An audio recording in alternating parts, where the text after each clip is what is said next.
may mga may edad na nagpapayo. Talagang nararanasan natin yun. Kaya pinapahalagahan ko yung magandang payo nila at bagaman minsan masasaling tayo, pero nagpapasalamat tayo kapag nagagawa natin kanilang payo at sumusulong tayo. Maraming salamat po sa punto na yon. Sister Losentales.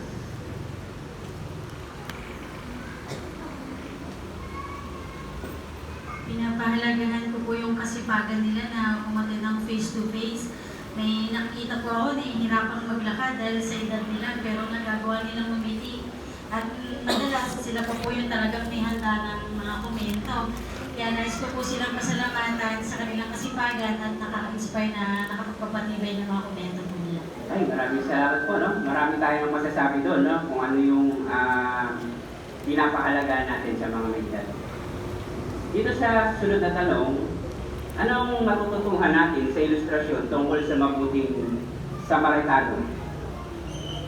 Sa Zoom po tayo. Dito tayo sa Remedio Family.